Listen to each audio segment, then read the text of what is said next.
ओम अज्ञानतिमिरान्धस्य ज्ञानाञ्जनशलाकया चक्षुरुन्मिलितं येन तस्मै श्रीगुरवे नमः। श्रीचैतन्यमनोभीष्टं स्थापितं येन भूतले स्वयं रूप कदा मह्यं ददाति शोपदान्तिकम्। वन्देऽहं श्रीगुरो श्रीयुतपदकमलं श्रीगुरुन् वैष्णवांश्च श्रीरूपं साग्रजातं सगणरघुनाथान्वितं तं सजीवम् साद्वैतं सावधूतं परिजनसहितं कृष्णचैतन्यदेवं श्रीराधा कृष्णपादां सगणललिता श्रीविशाखानुतांश्च। हे कृष्ण करुणा सिन्धु दीनबन्धो जगत्पते गोपेश गोपिका कान्त राधाकान्त नमोऽस्तुते। तप्त काञ्चन गौराङ्गी राधे वृन्दावनेश्वरी वृषभानुसुते देवी प्रणमामि हरिप्रिये। वाञ्छाकल्पतरुभ्यश्च कृपा सिन्धुभ्येव च पतितानां पावनेभ्यो वैष्णवेभ्यो नमो नमः। जय श्री कृष्ण चैतन्य प्रभु नित्यानंद श्री अद्वैत गदाधर श्रीवासादि गौर भक्तवृंद। हरे कृष्ण कृष्ण कृष्ण हरे हरे, हरे राम राम राम हरे हरे। नमो ओम विष्णुपादाय कृष्णपृष्ठाय भूतले श्रीमते भक्तिवेदांत स्वामिनिते नामिने। नमस्ते सरस्वती देवे गौरवाणी प्रचारिणे निर्विशेष शून्यवादी पाश्चात्यदेशतारिणे। नमो विष्णुपदाय कृष्णपृष्ठाय भगवती वाचालं पंगुं लंघयत्पुरीं यत्कृपातमहं वन्दे श्रीगुरुं। हरे कृष्णा। आप सभी भक्तों का हार्दिक स्वागत है डेली गीता क्लास में। तो सबसे पहले मैं प्रश्न लूंगा। कल प्रश्न था गायत्री माता जी का। गायत्री माता जी।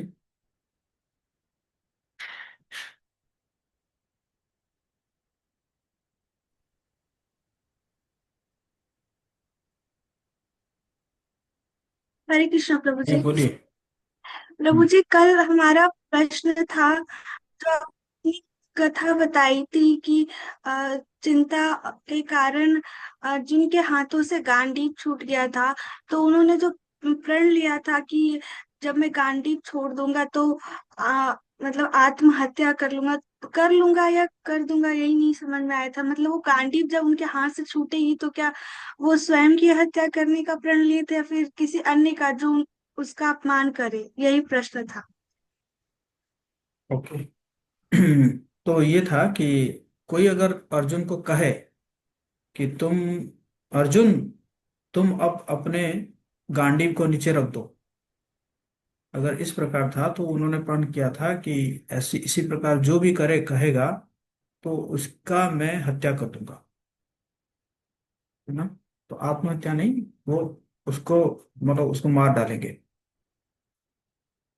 ओके। सो कल का रिकैप कौन करेगा?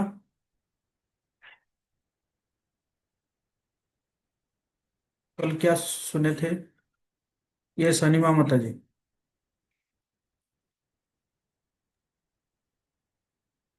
प्रभु जी हरे कृष्ण। कल बताए थे प्रभु जी, मतलब अर्जुन युद्ध करने के लिए, मतलब उनके पास तनाव था, मतलब तनाव के लक्षण बताए थे। उनका अंग कांप रहा था और मुंह सूख सूख रहा था। पूरे शरीर मतलब रोंगटे खड़े हो रहे थे और गांडीव हाथ से फिसला जा रहा था और त्वचा में जलन था और पैरों पर ठीक से खड़े नहीं हो रहे थे। चक्कर आ रहा था। ये सब मतलब उनके युद्ध करने से मतलब डर रहे थे। और ये लास्ट में मतलब ये बताए थे कि युद्ध की भूमिका में धृतराष्ट्र की मानसिकता क्या थी। फिर शायद मंगल मूर्ति भगवान श्री कृष्ण मतलब विजय के संकेत बता रहे थे। फिर तीसरा में बताए थे भक्त वत्सल भगवान। फिर चौथा में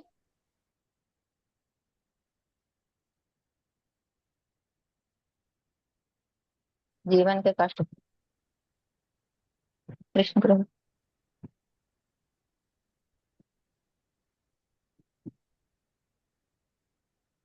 हाँ, गायत्री माता जी बोलो।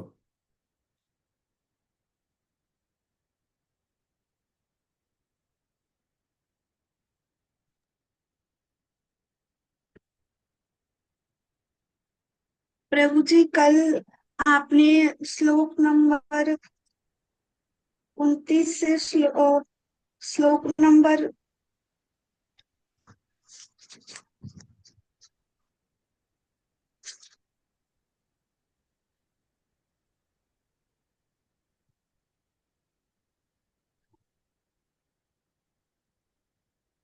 35 तक के श्लोकों की चर्चा की थी। उसमें माता जी ने भी बताया, वो बिल्कुल सही है। उसमें एक और चीज है जो आपने बताया था कि जब उनके तनाव के कारण रोंगटे खड़े हो गए थे, तो दो प्रकार के रोंगटे खड़े होते हैं मनुष्य में, एक आध्यात्मिक और एक भौतिक जगत। आध्यात्मिक जगत के रोंगटे खड़े होते हैं जब मनुष्य में, तो वो खुशी के कारण होते हैं, वो प्रसन्नता होता है जिससे मन प्रफुल्लित होता है। और जब तनाव के कारण रोंगटे खड़े होते हैं तो मनुष्य और ज्यादा और भी ज्यादा तनावग्रस्त हो जाता है। उसके बाद आपने बताया था कि जो अर्जुन है वो युद्ध करने से मना कर रहे थे, वो इसलिए नहीं क्योंकि वो उनकी दुर्बलता थी, वो करुणावश युद्ध नहीं करना चाह रहे थे।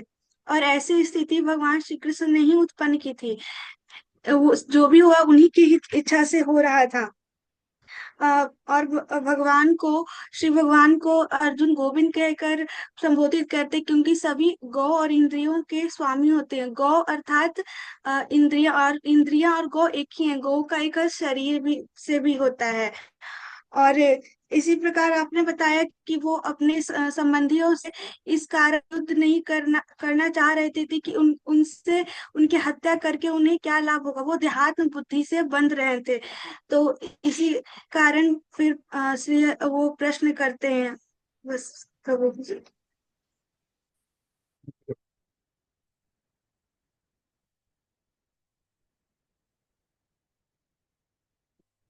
हरे कृष्णा।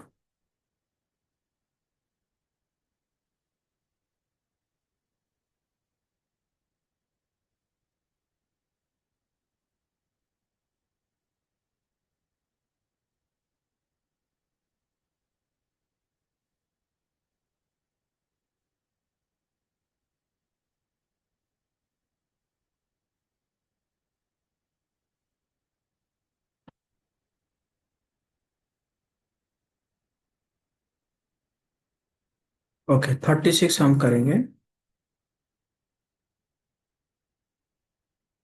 पापमेवाश्रयेदस्मान् हत्वेतानाततायतिनः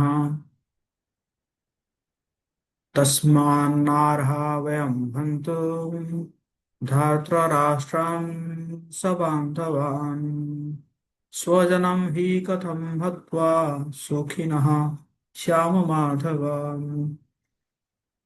अनुवाद और तात्पर्य। श्रीला प्रभुपाद जी के द्वारा, श्रीला प्रभुपाद की जय। यदि हम ऐसे आतताइयों का वध करते हैं तो हम पर पाप चढ़ेगा। अतः यह उचित नहीं होगा कि हम धृतराष्ट्र के पुत्रों तथा उनके मित्रों का वध करें। हे लक्ष्मीपति कृष्ण, इससे हमें क्या लाभ होगा और अपने ही कुटुंबियों को मारकर हम किस प्रकार सुखी हो सकते हैं। तो यहाँ पे वो बता रहे हैं कि है ना, कुटुंबियों को मारेंगे, मार के क्या फायदा होगा। तो शिल प्रभुपाद जी कह रहे हैं, वैदिक आदेशानुसार आतताई 6 प्रकार के होते हैं। ध्यान दीजिए इस बात को। ये अ, पद्म पुराण में लिखा हुआ है कि किस किस कौन कौन आतताई है। विष देने वाला, घर में अग्नि लगाने वाला, घातक हथियार से आक्रमण करने वाला, धन लूटने वाला, दूसरे की भूमि हड़पने वाला तथा पराई स्त्री का अपहरण करने वाला। ऐसे आतताइयों को का तुरंत वध कर देना चाहिए, क्योंकि इनके वध से कोई पाप नहीं लगता। तो आप लोग समझ पाए होंगे कि ये सब कौन कौन कर रहा है। और उनको अगर मार दिया जाता है तो शास्त्रों का निर्देश है, इसमें कोई पाप नहीं लगेगा। आतताइयों का इस तरह वध करना किसी सामान्य व्यक्ति को शोभा दे सकता है, किंतु अर्जुन कोई सामान्य व्यक्ति नहीं है। वो स्वभाव से साधु है, अतः वो उनके साथ साधुवत व्यवहार करना चाह रहे थे। किंतु इस प्रकार का व्यवहार क्षत्रिय के लिए उपयुक्त नहीं है। यद्यपि राज्य के प्रशासन के लिए उत्तरदायी व्यक्ति को साधु प्रकृति साधु प्रकृति होना चाहिए, किंतु उसे कायर भी नहीं होना चाहिए। उदाहरणार्थ भगवान राम इतने साधु थे कि आज भी लोग राम राज्य में रहना चाहते हैं, किंतु उन्होंने कभी कायरता प्रदर्शित नहीं की। रावण आतताई थे था क्योंकि वो राम की पत्नी सीता का अपहरण करके ले गया था, किंतु राम ने उसे ऐसा पाठ पढ़ाया जो विश्व इतिहास में बेजोड़ है। अर्जुन के प्रसंग में विशिष्ट प्रकार के आतताइयों से भेंट होती है। ये है उसके निजी पितामह, आचार्य, मित्र, पुत्र, पौत्र इत्यादि। इसलिए अर्जुन ने विचार किया कि उनके प्रति वो सामान्य आतताइयों जैसे कटु व्यवहार ना करे। इसके अतिरिक्त साधु पुरुषों को तो क्षमा करने की सलाह दी जाती है। साधु पुरुषों के लिए ऐसे आदेश किसी राजनीतिक आपातकाल से अधिक महत्व रखते हैं। इसलिए अर्जुन ने विचार किया कि राजनीतिक कारणों से स्वजनों का वध करने की अपेक्षा धर्म तथा सदाचार की दृष्टि से उन्हें क्षमा कर देना श्रेयस्कर होगा। अतः क्षणिक शारीरिक सुख के लिए इस तरह वध करना लाभप्रद नहीं होगा। अतः अंततः जब सारा राज्य तथा उससे प्राप्त सुख स्थायी नहीं है, तो फिर अपने स्वजनों को मारकर वो अपने ही जीवन तथा शाश्वत मुक्ति को संकट में क्यों डाले। अर्जुन द्वारा कृष्ण को माधव अथवा लक्ष्मीपति के रूप में संबोधित करना भी सार्थक है। वो लक्ष्मीपति कृष्ण को ये बताना चाह रहे हैं कि वे ऐसे काम करने के लिए प्रेरित न करें जिससे अनिष्ट हो, किंतु कृष्ण कभी भी किसी का अनिष्ट नहीं चाहते हैं, भक्तों का तो कदापि नहीं। तो यहाँ पे यह बताया जा रहा है कि जो आतताई है, उनको क्या करना चाहिए, मार देना चाहिए। और आतताई जो है ये 6 प्रकार के आतताई होते हैं ना। विष देने वाला, घर में आग लगाने वाला, हाँ, घातक हथियार से आक्रमण करने वाला, धन लूटने वाला, दूसरे की भूमि हड़पने वाला, पराई स्त्री का अपहरण करने वाला है। और लेकिन अर्जुन जो है वो मतलब साधु स्वभाव प्रकट करना चाह रहे थे, लेकिन यहाँ पे कहा जा रहा है कि वो जो है क्या है, कायरता है। हाँ? हालांकि भगवान राम जो है साधु स्वभाव के थे, लेकिन उन्होंने कायरता प्रदर्शन नहीं किया। उन्होंने रावण के साथ लड़ाई करके सीता माता को उन्होंने जो है वहां से लेकर आए हैं, उद्धार किया सीता माता को।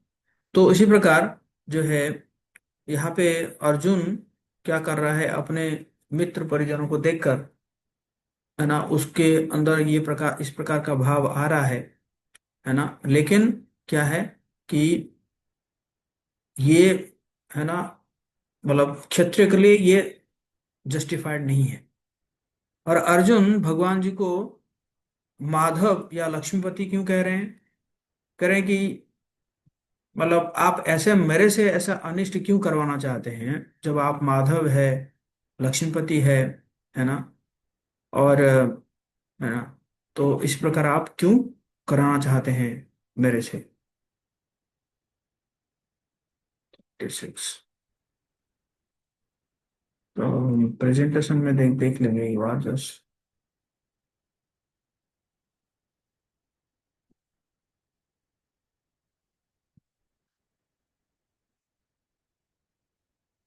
तो दूसरा कारण, विजयी होने पर भी आनंद प्राप्त नहीं कर सकते, इस प्रकार अर्जुन ने दिया।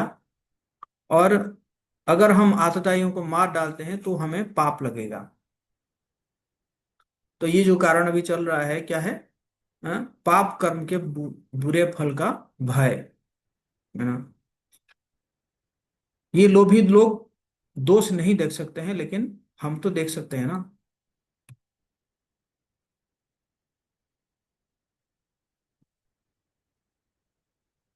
ओके, जस्ट हम 2 श्लोक और जाएंगे, फिर आगे देखेंगे कौन सा रीजन दे रहे हैं अर्जुन।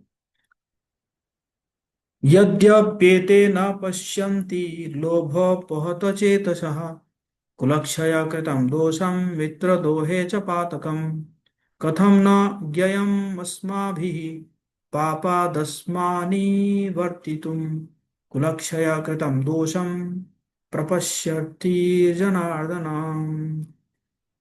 हे जनार्दन, यद्यपि लोभ से अभिभूत चित्त वाले ये लोग अपने परिवार को मारने या अपने मित्रों से द्रोह करने में कोई दोष नहीं देखते, किंतु हम लोग जो परिवार के विनष्ट करने में अपराध देख सकते हैं, ऐसे पाप कर्म में क्यों प्रवृत्त हो।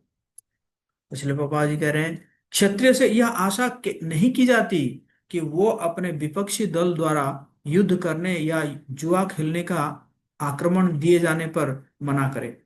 ऐसी अनिवार्यता में अर्जुन लड़ने से नकार नहीं सकते, क्योंकि उनको दुर्योधन के दल ने ललकारे थे, है ना। इस प्रसंग में अर्जुन ने विचार किया कि हो सकता है कि दूसरे पक्ष ललकारे हैं के ललकार के परिमाणों के प्रति अनभिज्ञ हो, किंतु अर्जुन को तो दुष्परिणाम परिणाम दिखाई दे पड़ रहा है, अतः वो इस ललकार को स्वीकार नहीं कर सकते।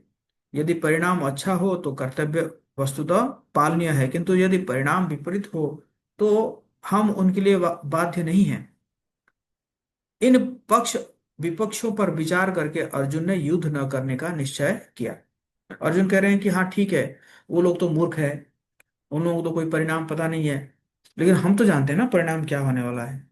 जब हम परिणाम जानने वाले हम जानते हैं, हाँ हाँ, हो सकता है कि उन्होंने ललकारा है, और क्षत्रियो को युद्ध और जो है 64, ये दोनों खेल मतलब युद्ध करने या 64 खेलने में कोई अगर ललकारता है तो उसको उसको पालन करना चाहिए, ये नियम है।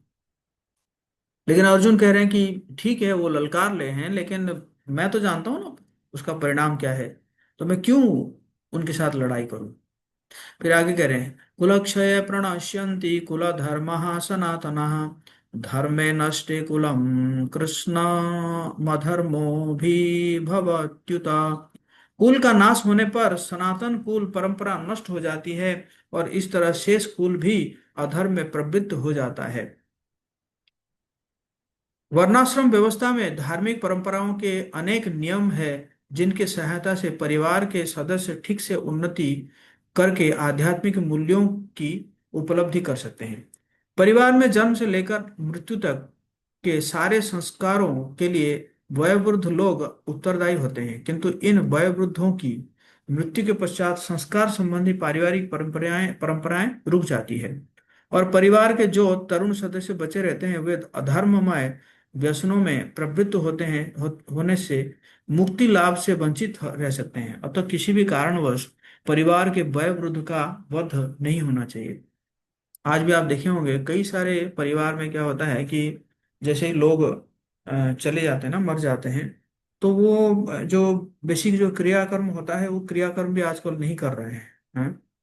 बस छोटा मोटा कुछ करके क्या करते हैं, मतलब निपटा देते हैं, और इसी कारण जो है कई जगह में समस्या होता है, पितृदोष लग जाता है, परिवार में समस्या होता है।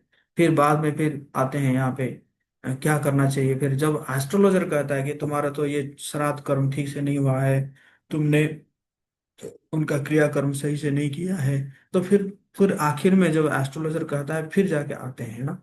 तो इसी प्रकार ये धीरे धीरे जो है ना ये खत्म हो रहा है। क्यों हो रहा है, क्योंकि जो आजकल मतलब जो लोग बूढ़े बुजुर्ग के साथ तो रह नहीं रहे हैं ना, वो तो सब बाहर रह रहे हैं, और बूढ़े बुजुर्ग अपने गांव में रहे हैं या कहीं रहे, कभी कभी उनको वृद्धाश्रम में भेज दिया जाता है, और कभी कभी दूर रह के ही कभी वो मर गए तो कुछ दिन के बाद आ रहे हैं। तो यही हमें बता रहे हैं कि अगर मैं अगर ऐसे मार डालूंगा तो क्या होगा, है ना, जो अ, कुल धर्म जो है वो नष्ट हो जाएगा।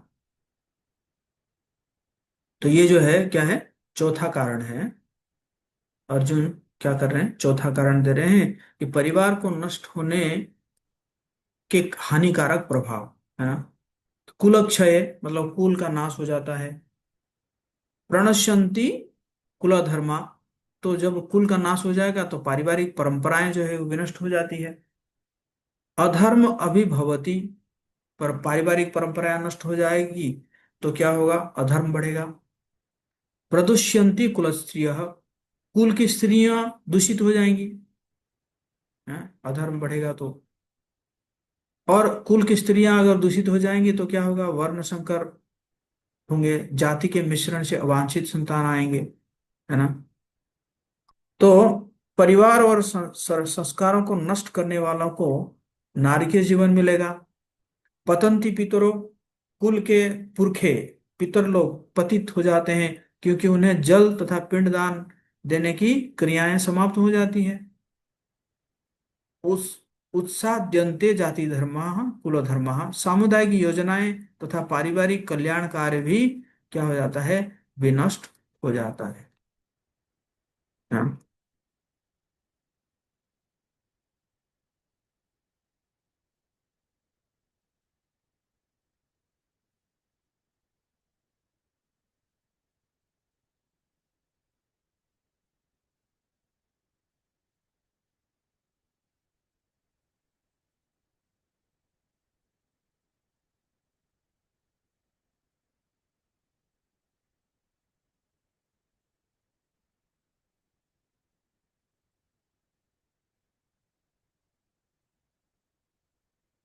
अधर्माभिवाद कृष्ण प्रदुष्यन्ते कुल स्त्रिय स्त्रीषु दुष्टासु वार्ष्णेय जायते वर्ण संकर। हे कृष्ण, जब कुल में अधर्म प्रमुख हो जाता है तो कुल की स्त्रियां दूषित हो जाती है और स्त्रीत्व के पतन से हे वृषिवंशी अवांछित संतानें उत्पन्न होती है।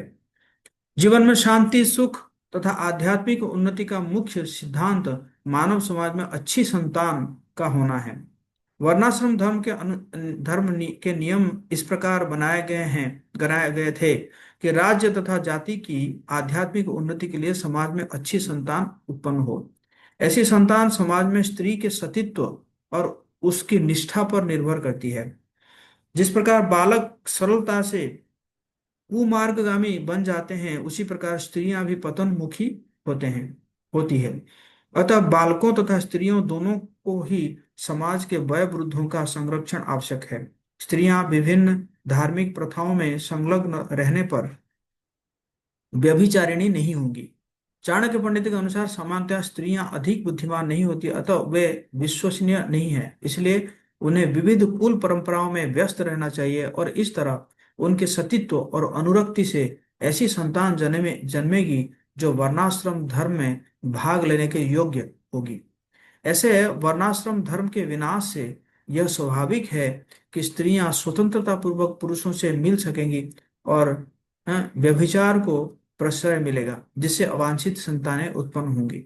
निठल्ले लोग भी समाज में व्यभिचार को प्रेरित करते हैं और इस तरह अवांछित बच्चों की बाढ़ आ जाती है, जिससे मानव जाति पर युद्ध और महामारी का संकट छा जाता है। फिर क्या होगा, शंकरो नरकायैव कुलघ्नानं कुलस्य च पतन्ति पितरो ह्यासां लुप्त पिंडोदक क्रियाः। अवांछित संतानों की वृद्धि होने से निश्चय ही परिवार के लिए तथा पारिवारिक परंपरा को विनष्ट करने वालों के लिए नारकीय जीवन उत्पन्न होता है। ऐसे पतित कुलों के पुरखे गिर जाते हैं और क्योंकि उन्हें जल तथा पिंडदान देने की क्रियाएं समाप्त हो जाती है। सकाम कर्म के विधि विधानों के अनुसार कुल के पितरों को समय समय पर जल तथा पिंडदान दिया जाना चाहिए। यह दान विष्णु पूजा द्वारा किया जाता है, क्योंकि विष्णु को अर्पित भोजन के उच्चिष्ट प्रसाद के खाने से सारे पाप कर्मों से उद्धार हो जाता है। कभी कभी पितरगण विविध प्रकार के पाप कर्मों से ग्रस्त हो सकते हैं और कभी कभी उनमें से कुछ को स्थूल शरीर प्राप्त न हो सकने के कारण उन्हें प्रेतों के रूप में सूक्ष्म शरीर धारण करने के लिए बाध्य होना पड़ता है। अतः जब वंशजों तथा द्वारा पितरों को बचा प्रसाद अर्पित किया जाता है तो उनका प्रति प्रयतध्वनि या अन्य प्रकार के दुखमय जीवन से उद्धार हो जाता है।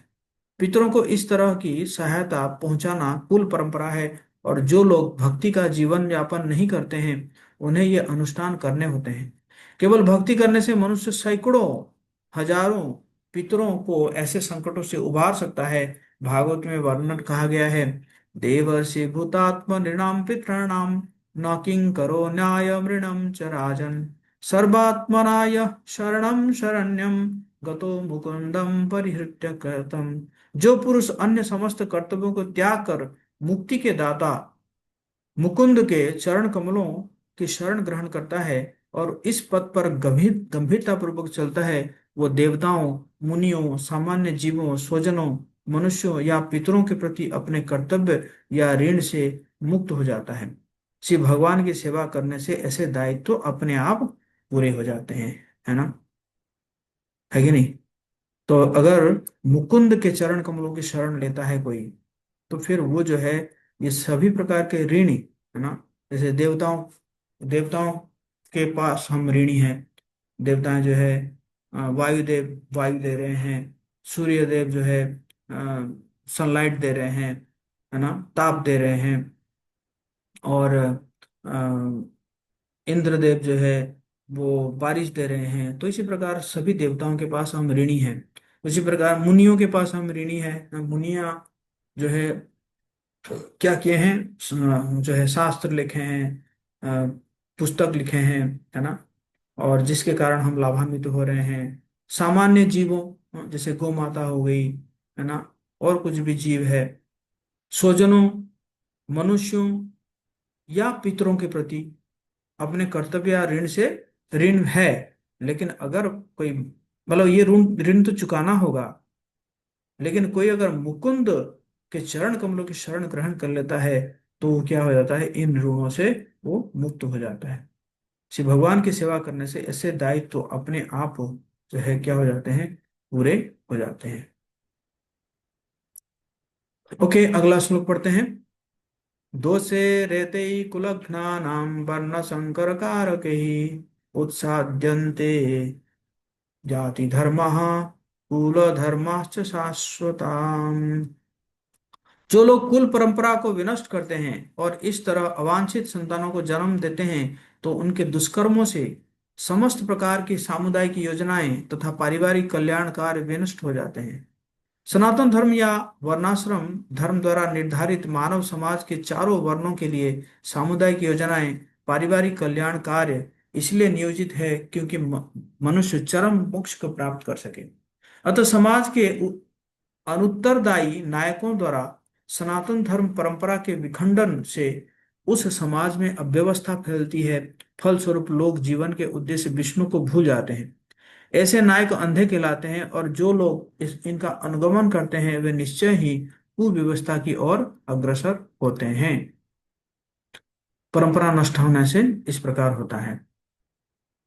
उत्सन्न कुल धर्माणां मनुष्याणां जनार्दन नरके नियतं वासो भवतीत्यनुशुश्रमो सुम।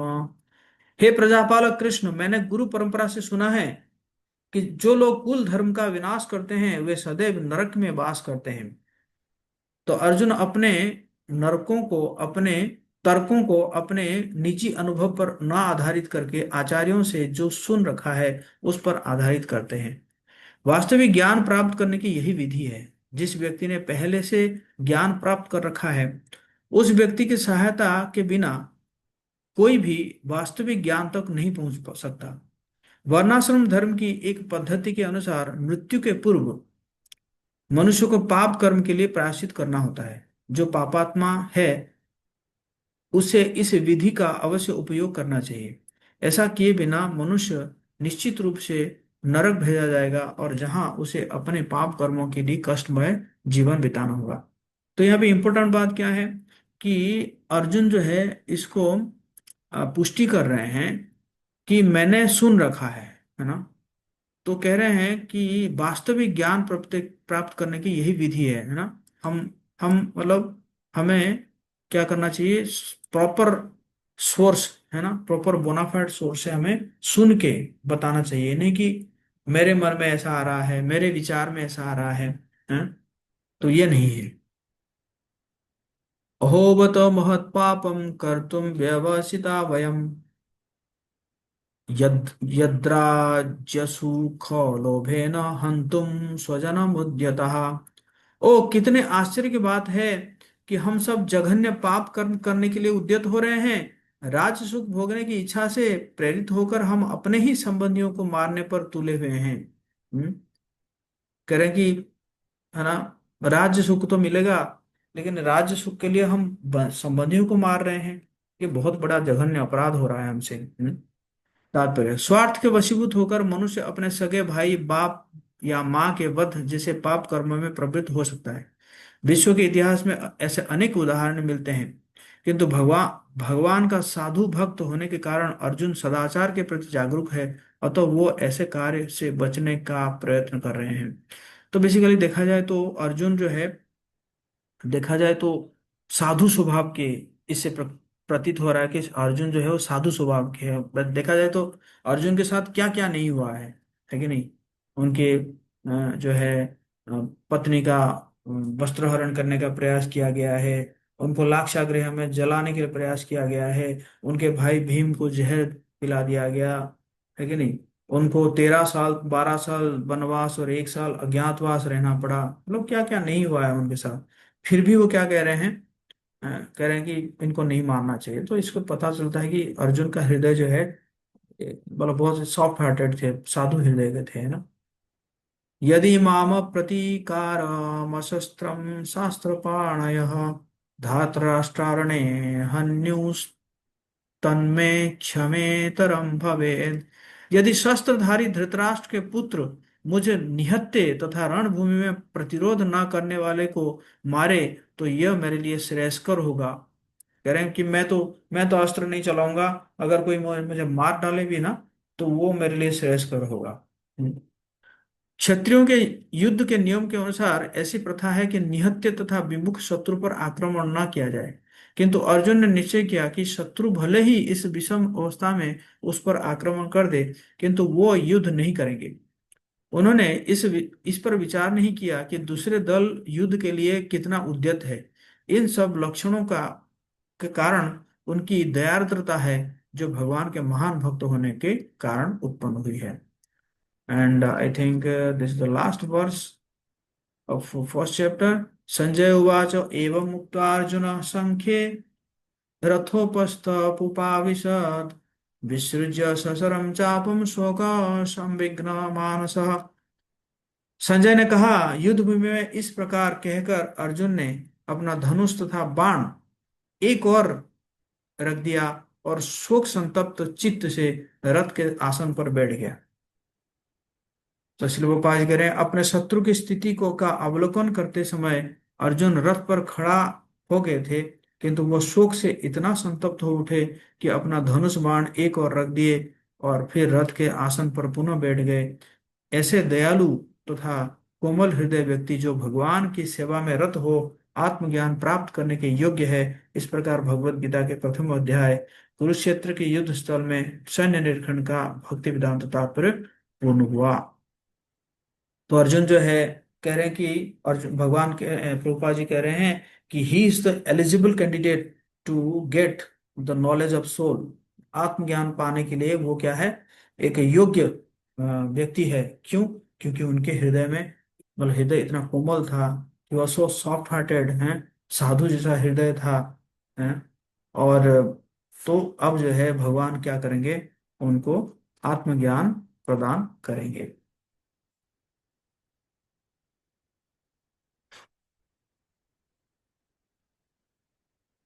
तो इसी प्रकार फिर हम आगे कल चर्चा करेंगे सेकंड चैप्टर, अध्याय 2, जिसका नाम है गीता का सार।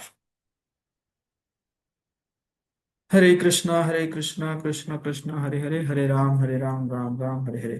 किसी का कोई प्रश्न है तो आप पूछ सकते हैं, जब तक मैं आप लोगों को फीडबैक फॉर्म दूं।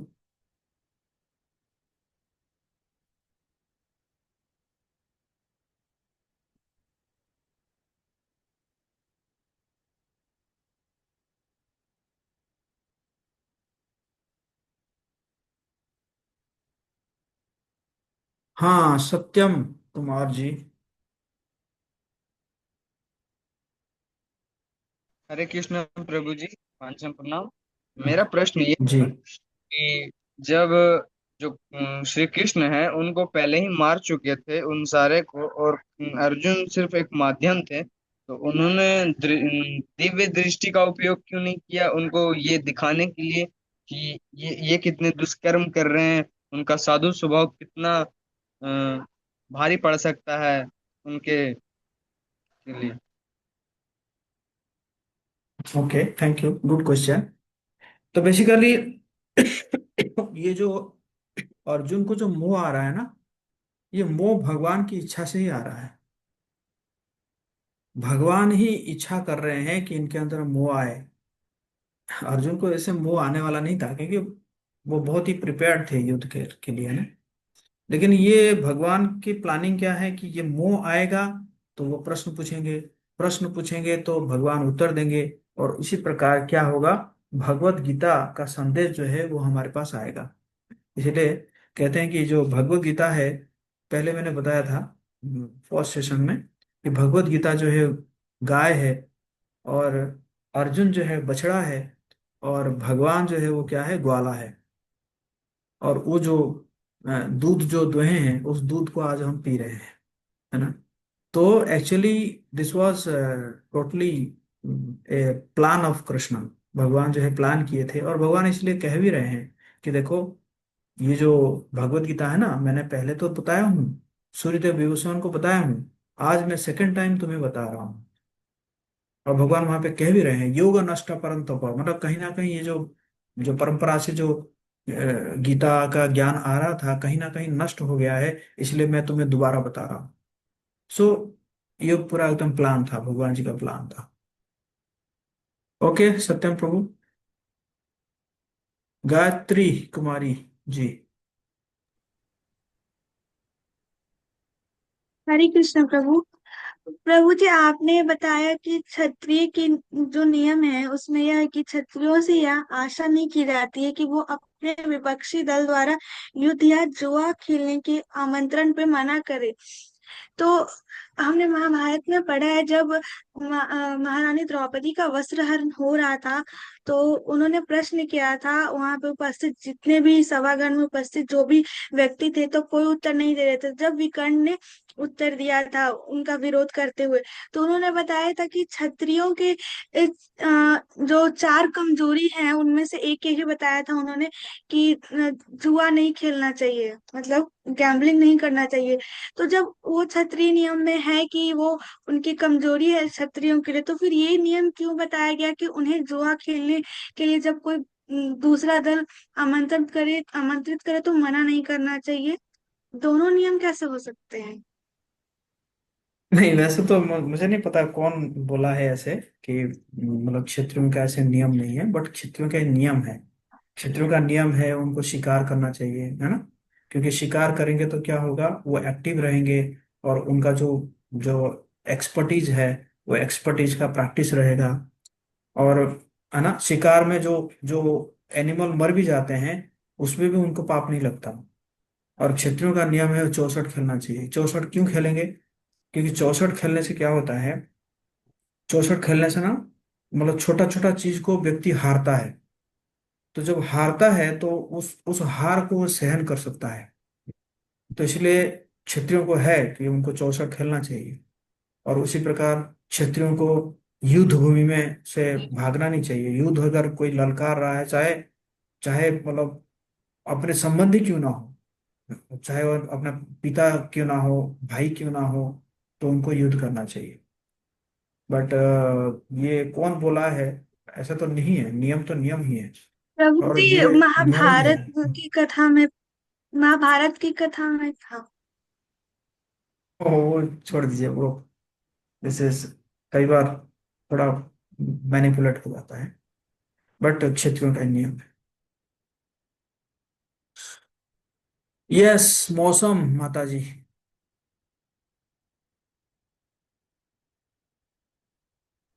हरे कृष्णा प्रभु जी, पांचांग प्रणाम। अ, हम्म। ये जो आप नाम थोड़ा छोटा नहीं रख सकते? यस प्रभु जी, हैं? सॉरी, वो एडिट करना भूल जाते हैं। आज पक्का कर लूंगी। आज मैंने ट्राई किया, हो ही नहीं रहा था। ये ठीक, क्या, मैंने ये जो मैंने कर दिया, मैंने कर दिया। ये अर्जुन जी जो थे, हम्म। उन्होंने वो देख रहे थे कि मेरी वाइफ के, मेरे उनकी पत्नी के साथ ऐसे हो रहा है, ठीक है। तो ये कौन सी दयालुता है उनमें कि मतलब कि मेरी वाइफ के साथ ये हो रहा है, मेरे भीम भाई के साथ ये हो रहा है, फिर भी मैं क्यों काइंडनेस दिखाऊं?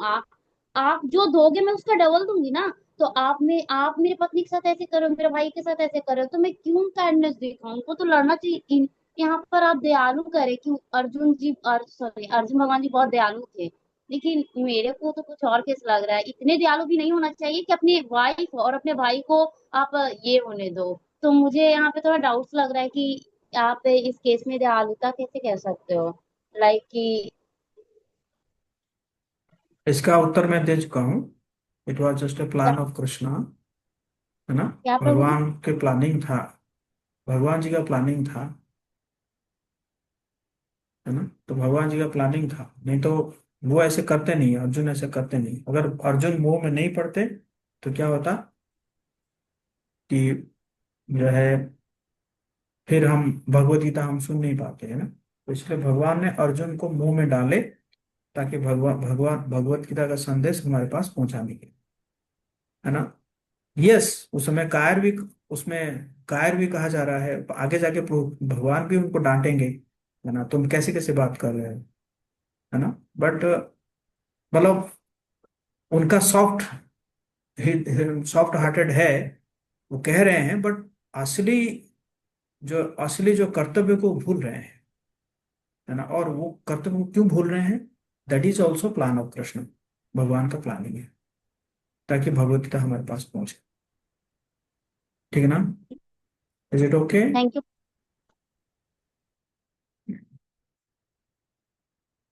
गायत्री माता जी, और कोई क्वेश्चन तो नहीं है?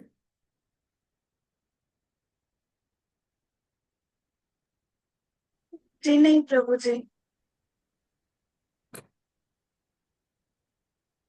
Okay, so first chapter complete हो गया। हम कल से, कल तो नहीं, हम फिर मंडे से सेकंड चैप्टर शुरू करेंगे। जगत गुरु श्रील प्रभुपाद की जय। और आप सब फॉर्म भर दिए होंगे। ये फॉर्म भरने से ना मुझे पता चलता है कितने लोग रेगुलर है। तो सभी लोग फॉर्म भर दीजिएगा। ओके, हरे कृष्ण।